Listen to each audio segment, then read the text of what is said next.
ఇప్పుడు జగన్మోహన్ రెడ్డి వచ్చిన తర్వాత వైఎస్ఆర్సీపీ నాయకులకి ఎవ్వరికీ పని లేదు. ఇందాక మీరు అన్నారు ఎమ్మెల్యేలకి ఏం పని లేదు అని. అసలు వైఎస్ఆర్సీపీ పార్టీ యంత్రాంగానికి పని లేదండి. మొత్తం ప్రభుత్వాన్ని ఆయన వాలంటీర్లు పెట్టుకొని నడుపుతున్నాడు. కాబట్టి ఇప్పుడు ఎందుకు సరే అసలు ఈ వాలంటీర్లు ఎవరు అంటే 5,000 కోసం ఉద్యోగం చేస్తున్నారు అంటే ఎవరైనా సరే తప్పనిసరి పరిస్థితి అయి ఉండి చేస్తున్నారంట.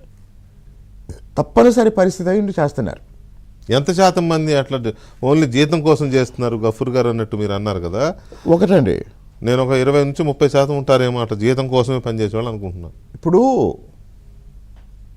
మొత్తం ప్రపంచ ఆర్థిక వ్యవస్థలో, భారతదేశ ఆర్థిక వ్యవస్థలో, లేకపోతే ఆంధ్రప్రదేశ్ లాంటి ఒక రాష్ట్రంలో ఏదైనా ఒక ఉద్యోగం సంపాదించటం ఇంతకు ముందులాగా అంత ఈజీగా లేదండి. రెండోది ఏంటంటే ఇప్పుడు చదువుకున్న ప్రతి వాళ్ళు ఏదో ఒక స్కిల్ డెవలప్మెంట్తో బయటకు వస్తున్నారు కాబట్టి పోటీ తీవ్రంగా ఉండటం వల్ల ఉద్యోగ ఖాళీలు వచ్చినా కూడా వెంటనే భర్తీ అవుతున్నాయి. ఇంకా చాలామంది నిరుద్యోగులు మిగులుతున్నారు. ఈ నేపథ్యంలో కారణాలు ఏమైనా వాలంటరీ పోస్టులు తీసుకొని పనిచేస్తున్న వాళ్ళ సంఖ్య కూడా గణనీయంగా ఉంది. ఈ నేపథ్యంలో సరే దాన్ని వెట్టి చాకిరి అంటామా? జగన్మోహన్ రెడ్డి గారు ఏమన్నారు, ఇది ఉద్యోగం కాదు సేవ, అందుకే మీకు 5,000 జీతాలు పెంచడం కుదరదు అని కేవలం బిరుదులు మాత్రమే ఇచ్చాడు, సేవారత్న అవి ఇవని. సరే ఇప్పుడు ప్రభుత్వం లేదు, పార్టీ లేదండి.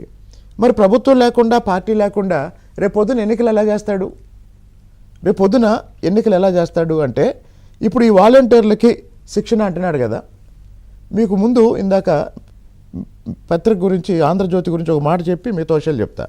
అరకు జిల్లాలో, ఇది నాకు అరకు నుంచి వచ్చిన ఇన్ఫర్మేషన్ అండి, అరకు జిల్లాలో వాలంటీర్లు రాష్ట్రంలో చాలా చోట్ల వేస్తున్నట్టే సాక్షి పత్రిక ఉచితంగా వేస్తున్నారంట. కొన్ని కుటుంబాల్లో మాకు సాక్షి వద్దు ఆంధ్రజ్యోతి ఇవ్వండి అంటే వాళ్ళ అడ్రస్ రాసుకొని వెళ్తున్నారంట. మరి ఇప్పుడు రేపు వీళ్ళకి శిక్షణ ఇస్తున్నారు కదా, శిక్షణ దేనికోసం? నంబర్ 1 టీడీపీ జనసేన ఓటర్లను గుర్తించడానికి. టీడీపీ జనసేన ఓటర్లను గుర్తించడానికి ఆ తొలగించే కార్యక్రమం నాకు బహుశా ఇంకా అయిపోయినట్టుంది ఇంతకు ముందులాగా. అవును, డ్రాఫ్ట్ వచ్చింది 25వ తారీఖు. టీడీపీ జనసేన ఓటర్లను గుర్తించడానికి. నంబర్ 2 ఎన్నికల ప్రచారం. ఎన్నికల ప్రచారం అంటే లేదో అభివృద్ధి కార్యక్రమాల గురించి వాటి గురించి కాదు, దుష్ప్రచారం.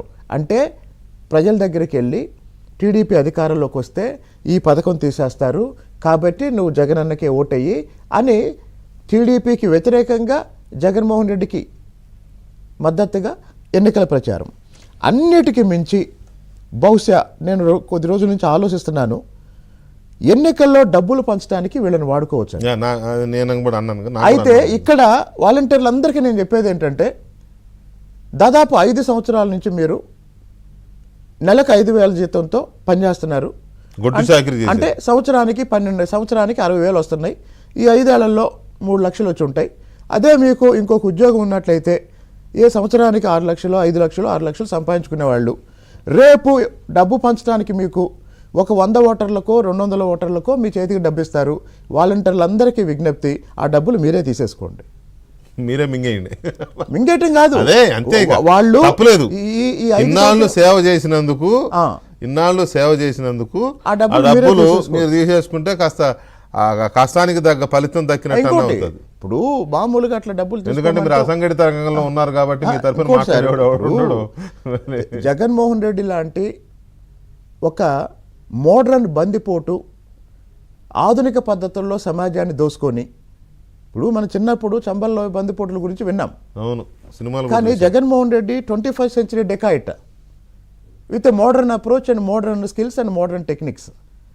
కాబట్టి జగన్మోహన్ రెడ్డి లాంటి ఒక ఆధునిక దోపిడీదారుణ్ణి, ఆధునిక పెత్తందారుణ్ణి, ఆధునిక బందిపోటుని, ఆయన సంపాదించిన లక్షలాది కోట్ల రూపాయలు ప్రజల సొమ్ము, అది జనం డబ్బు. ఆయన ఇడుపులపాయ ఎస్టేటు దళితుల భూమి, ఆయన దగ్గర ఉన్న లక్షల కోట్లు ఆయన ఏమన్నా వ్యవసాయం చేసి ఇడుపులపాయలో సంపాదించాడా? ఆయన కానీ, ఆయన బాబు కానీ, ఆయన తాత కానీ, ఇవన్నీ జనం డబ్బులండి. కాబట్టి వాలంటీర్లకి నా సలహా ఏంటంటే మీకు డబ్బులు పంచమని ఇస్తారు. ఎందుకు ఇస్తారు చెప్తా. గ్రామాల్లో ఈరోజు వైసీపీ నాయకులు విపరీతమైన అసంతృప్తితో ఉన్నారు. వాళ్ళకి డబ్బులు పంచే పని అప్పచెప్తే వాటి కోసం ఎదురు చూస్తున్నారు. వాళ్ళు ఎప్పుడు వస్తాయని ఎదురు చూస్తారు. అలాగనే జగన్మోహన్ రెడ్డి పరిపాలనలో ఇప్పుడు తెలుగుదేశం పార్టీ, జనసేన, ఇతర పార్టీలు జగన్కు ఓటేయలేదండి. కాబట్టి జగన్ నుంచి ఏం ఎక్స్పెక్ట్ చేయలేదు వీళ్ళు.